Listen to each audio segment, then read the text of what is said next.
The Book of Adam and Eve, Chapter 60, Ninth Apparition of Satan to Adam and Eve. Then on the 89th day, Satan came to the cave, clad in a garment of light and girt about with a bright girdle. In his hands was a staff of light, and he looked most awful, but his face was pleasant and his speech was sweet.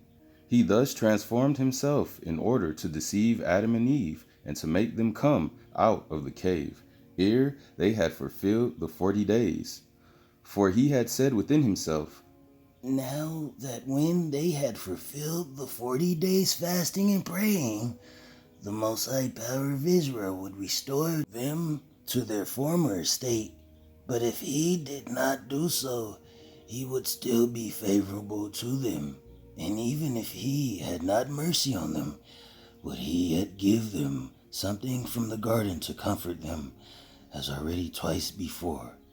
Then Satan drew near to the cave in this fair appearance and said, O Adam, rise ye, stand up, thou and Eve, and come along with me to a good land, and fear not. I am flesh and bones like you, and at first I was a creature that the Most High created. And it was so that when he had created me, he placed in a garden in the north, on the border of the world. And he said to me, Abide here, and I abode there according to his word. Neither did I transgress his commandment. Then he made me a slumber to come over me, and he brought thee, O Adam, out of my side, but did not make thee abide by me. But the Most High took thee in his divine hand and placed thee in a garden to the eastward. Then I grieved because of thee, for that while the Most High Power had taken thee out of my side, he had not let thee abide with me.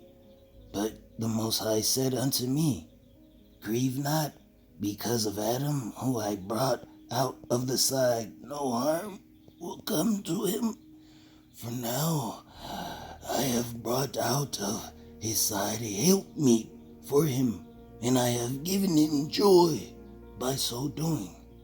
Then Satan said again, I did not know how it is ye are in this cave, nor anything about this trial that has come upon you, until the Most High said to me, Behold, Adam has transgressed, he whom I have taken out of thy side, and Eve also, whom I took out of his side, and I have driven them out of the garden. I have made them dwell in a land of sorrow and misery, because they transgressed against me, and have hearkened to Satan. And lo, they are in suffering unto this day, the 80th. Then the Most High said unto me, Arise, go then, and make them come to thy place, and suffer not that Satan come near them and afflict them, for they are now in great misery, and lie helpless from hunger. He further said to me, When thou hast taken them to thyself, grieve them to eat of the fruit of the tree of life, and give them to drink of the water of peace, and clothe them in a garment of light, and restore them to their former state of grace, and leave them not in misery, for they come from thee. But grieve not over them, nor repent of that which has come upon them. But when I heard this, I was sorry, and my heart could not patiently bear it, for thy sake, O my child. But, O Adam, when I heard the name of Satan, I was afraid, and I said within myself, I will not come out, lest he ensnare me. And he did, my children, Adam and Eve. And I said, O Most High, when I go to my children, Satan will meet me in the way and war against me, as he did against them. Then the Most High said unto me, Fear not, when thou findest him, smite him with the staff that is in thine hand, and be not afraid of him, for thou art of old standing, and he shall not prevail against thee. Then I said, O my Lord, I am old, and cannot go send thy angels to bring them. But the Most High said unto me, Angels verily are not like them, and they will not consent to me with them. But I have chosen thee, because they are thy offspring, and like thee, and will hearken to what thou sayest. The Most High said further to me, If thou hast not strength to walk, I will send a cloud to carry thee, and a light thee at the entrance of the cave. Then the cloud will return and leave thee there. And if they will come with me, I will send a cloud to carry them, and a light thee at the entrance of their cave. Then the cloud will return and leave thee there.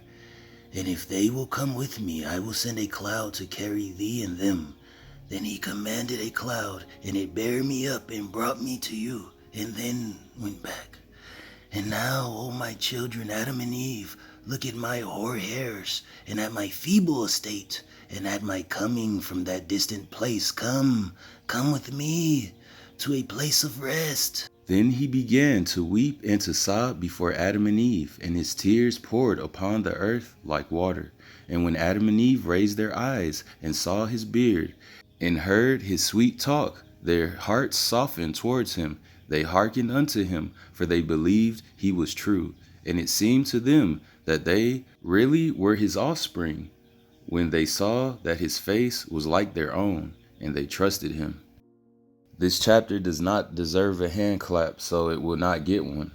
But all praise to the Most High Power of Israel, Father, I am that I am, and his only begotten Son, the Son of Man, the Messiah, the Redeemer.